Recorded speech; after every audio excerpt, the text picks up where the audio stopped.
Мугалимдердин айлык акысы жана ошондой эле футболчу бийлик боюнча пикиримди билдирүүнү туура көрүп турам. Мен өзүм мугалимдерден үй бүлөсүндө чоңойгонмун. Менин апам деги эле ушул эжекелерим,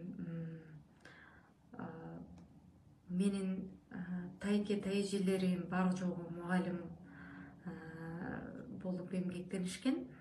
Ошондуктан Кыргызстанда мугалимдердин мээнети акталбай, алар татыктуу айлык албай жаткандыгын өзүмдүн жоон терим менен билген жаран катарында. Бул жаңылыкты угуп алып абдан кубанып, аябай чын эле канчага чейин бул мугалимдердин айлыгы көтөрүлдү же кум төрөлүгө өтүп мугалимдердин айлыгы $1000 болуп калдыбы? Садыр Нуркожоевич өзү убада кылгандай, биздин мугалимдер $1000 акы алып калдыбы деген кубанычтуу сезимдери болду. Бирок терең аналитика жасап көрүп, талдоо жүргүзүп көрүп, бул дагы кезектеги бир элди жанагы Белес автобустары чыгарып Кыргызстан деген учуучу учкучтарды чыгарып жатат деген сыяктуу эле жазгаруу бир калптардын, орой айтканда калптардын бири экендигине көзүм жетти. Эмне себептен?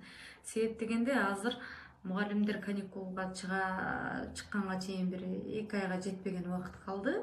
Ооба сиздер өзүңүздөрдүн саатыңыздар боюнча иштеген айлыктарыңыздарды алдыңыздар.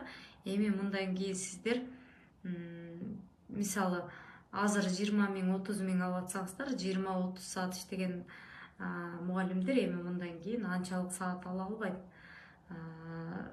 Деги эле баягы мугалимдер көбөйүп, мугалимдердин айлыгы көбөйүп, Кыргызстанда ушундай керемет бир сонун жаңылык кирди дегендердин бар жогу кезектеги бийликтин жазгаруусу, элди алаксытуусу экендиги деп кабылдадым мен.